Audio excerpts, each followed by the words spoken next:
আলাইকুম ভিউয়ার্স। গত কিছুদিন থেকে বৃষ্টি হচ্ছে, গুঁড়ি গুঁড়ি বৃষ্টি হচ্ছে, এক নাগাড়ে বৃষ্টি হচ্ছে, ভারী বর্ষণ হচ্ছে। আমি লক্ষ্মীপুরের ছেলে, আমাদের অঞ্চলের সুপারি বাংলাদেশের জন্য বিখ্যাত। আমি আসছি আমার সুপারি গাছগুলি দেখতে, আমার সুপারি বাগানে দেখুন আপনারা, এই যে পানি উঠে গেছে, পানি উঠে এই যে আমার সুপারি গাছের কী অবস্থা। তো যদি আর বৃষ্টি না হয়, আশা রাখি এটা সাময়িক বন্যা, সাময়িক বন্যা বলা যেতে পারে। যে আমার সুপারি গাছের চারাগুলি দেখুন, যদি পানি জমে থাকে তাহলে আমার এই গাছটা মরে যাবে, গাছগুলি সব মরে যাবে। আমি টেনশনে আছি কী করব। আমার পুরো সুপারি বাগানটা আপনাদেরকে আমি দেখানোর জন্য আসছি যে পানি জমে গেছে। দেখুন আপনারা কী যে অবস্থা হয়ে গেছে আমার, জানি না আল্লাহ কী গাছকে বাঁচবে আমার। যদি এই পানি বৃষ্টিভাবে থাকে, পানিগুলো না নামে, তাহলে আমার একদম পুরো সুপারি বাগানের গাছগুলি সব মরে যাবে। কারণ পানিতে সাধারণত সুপারি হয় না, সুপারি গাছ বেঁচে থাকতে পারে না।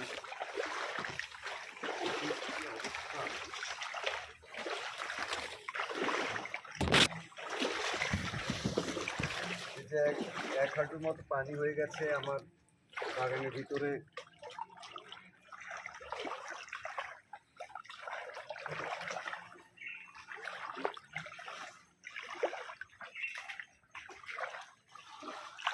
এদিকে আমার একটা মাছের ঘের আছে, সেখান থেকে মাছ যেন বের হতে না পারে সেজন্য আমি এখানে জাল দিয়েছিলাম, কিন্তু জাল দিয়ে কোনো কাজ হয়নি, সব বেঁচে গেছে পুরো।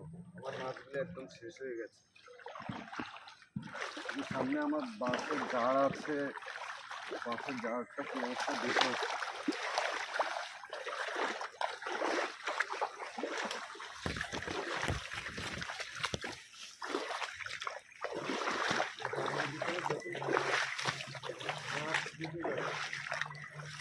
পানিতে যে মাছগুলি ঢুকে যাচ্ছে এখানে। সকালবেলা আমার এই যে একটা বাঁশের জার, বাঁশের জারে পানি উঠে নাই, পানি উঠলে বাঁশগুলি মরে যেত। যাক আল্লাহ রক্ষা করেছে, আল্লাহ কাছে হাজার হাজার শুকরিয়া আদায় করছি আমি। এই যে অলরেডি আমার একটা সুপারি গাছ চারা পানিতে যে কাত হয়ে গেছে। যদি এইভাবে এক সপ্তাহ পানি থাকে তাহলে আমার পুরো সুপারি বাগানটা গাছগুলি মরে যাবে। যে আমার সুপারি বাগানে মাছ আছে, এই যে দেখুন বন্যার পানি মাছগুলো চলে যাচ্ছে।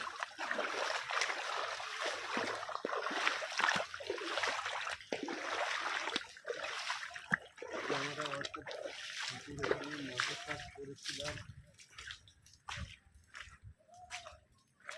বৃষ্টির পানি সাময়িক বন্যা দেখুন, হয়তো আরও 1 ঘন্টা বৃষ্টি হলে আমার এই পুকুরটা ভেসে যাবে, আমার সমস্ত মাছগুলি বের হয়ে যাবে। যে আমার আর একটা বাঁশের জার আছে এখানে,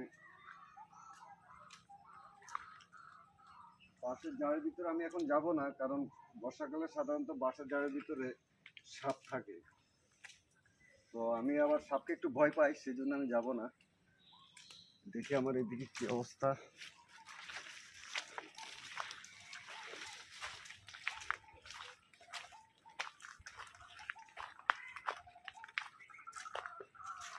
এই যে আমার বাড়ির ভিতরে পুকুরটা এখনো ভালো আছে, কিছু হয় নাই।